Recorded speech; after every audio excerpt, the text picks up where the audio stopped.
नमस्कार। Hi tech stenography में आप सभी का स्वागत है। पिछली क्लास में हमने मोटे बिंदु वाले स्वर, मोटे डेस वाले स्वर, हल्के डेस वाले स्वर, हल्के बिंदु वाले स्वर, अनुस्वार, ये सब अच्छी तरीके से पढ़ लिया है और इनकी प्रैक्टिस भी हमने अच्छी तरीके से कर ली है। आज की क्लास में हम दो व्यंजनों के बीच स्वर के स्थान को पढ़ेंगे।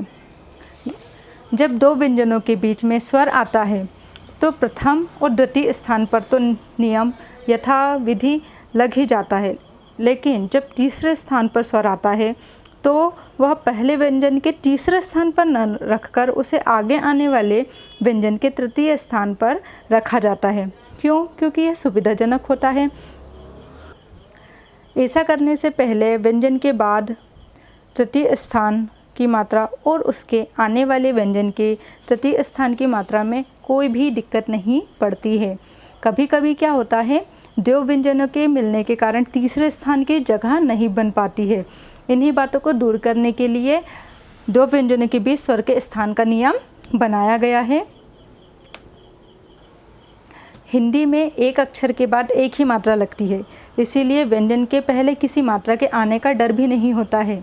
इसीलिए जो छोटी ई की मात्रा होती है, नागरी लिपि में जो भी अक्षर आते हैं उनके पहले लगती है, पर उसका उच्चारण अक्षरों के बाद ही होता है। इसीलिए संकेत लिपि में वह मात्रा व्यंजन के बाद ही रखी जाती है। अब अपन इस नियम को चित्रों के माध्यम से समझ लेते हैं। यहाँ मैंने कुछ चित्र बनाए हैं। जैसे मैंने ट का व्यंजन बनाया है। इसमें ये इसका प्रथम स्थान है, द्वितीय स्थान है। इसका जो तृतीय स्थान था, यहाँ के स्वर को हमने दूसरे आगे आने वाला जो व्यंजन है, ये जैसे क का व्यंजन है, इसके तीसरे स्थान पर हमने इसे ट्रांसफ़र कर दिया है। इसी तरीके से दूसरे चित्र में देखिए आप, ये क वर्ग में का व्यंजन है, इसका प्रथम स्थान, द्वितीय स्थान।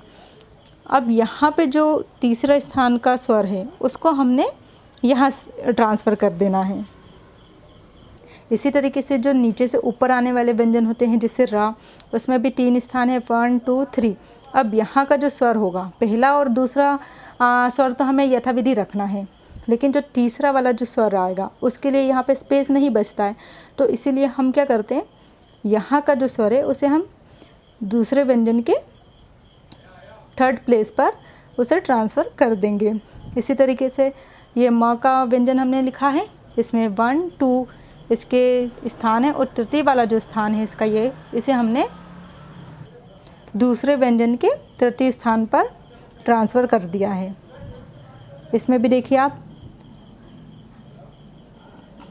पहला स्वर, पहले स्थान का स्वर, दूसरे स्थान का स्वर, और ऐसे कैसे रखें, लेकिन जो तीसरे स्थान का स्वर है उसे हमने आगे आने वाले व्यंजन के तीसरे स्थान पर ट्रांसफ़र कर दिया है।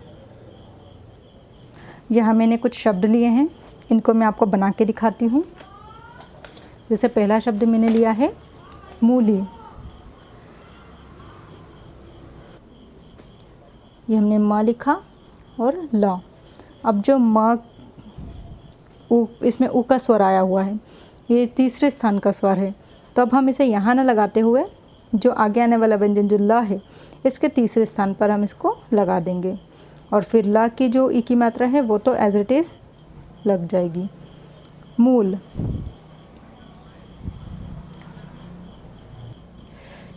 इसमें भी म का तीसरा स्थान का जो व्यंजन आ रहा है, ऊ का उस स्वर आ रहा है, सॉरी, उसे हम आगे आने वाले व्यंजन के तीसरे स्थान पर ट्रांसफ़र कर देंगे। कील। ये क लिखा, ल। क में ई का स्वर आ रहा है, तीसरे स्थान पर आता है जो, तो हम इसको भी यहाँ पे ट्रांसफ़र कर देंगे। ये हो गया कील। इमली। इमली। अब देखिए, अगर इसके म के दूसरे भाग के तीसरे स्थान पे कोई सा स्वर आता तो हम उसे यहाँ पर ट्रांसफ़र कर देते, लेकिन म के आगे आ रहा है तो हम इसको यथाविधि यहीं पर उसके स्थान पर लिखेंगे, ई म ली। दूसरे भाग के अगर तृतीय स्थान में ई की मात्रा आती तो हम उसे यहाँ पे ट्रांसफ़र कर देते, लेकिन ये पहले आ रही है तो हमें इसे यहीं पे बनाना है। ये हो गया ई म ली। मिली। मी ली। माँ की जो तृतीय स्थान की मात्रा है छोटी ई की, वो हमने यहाँ ट्रांसफ़र कर दी दूसरे व्यंजन के तृतीय स्थान पर। चील, ये च बनाया हमने, ये ल, और च की जो ई की मात्रा आ रही है, बड़ी ई की मात्रा, इसे हमने ल के तीसरे स्थान पर ट्रांसफ़र कर दी है। अब देखिए चील में ये हमने च और ये ल लिखा है। अब देखिए यहाँ पे अगर कोई मात्रा होती आ की, ए की, तो हम उसे तो लगा देते, लेकिन अब यहाँ लगाने के लिए कोई जगह ही नहीं बच रही है, इसीलिए फिर हम इसे यहाँ लगाएंगे। इसीलिए यह नियम बना है दो व्यंजनों के बीच स्वर का स्थान। आज की क्लास में हमने दो व्यंजनों के बीच स्वर के स्थान को समझा अच्छी तरीके से। आप इसी तरीके के और शब्द सोचिएगा और उनको बनाने की कोशिश करिएगा और उनकी अच्छी तरीके से प्रैक्टिस करिएगा। आज की क्लास में इतना ही, मिलते हैं अगली क्लास में। धन्यवाद।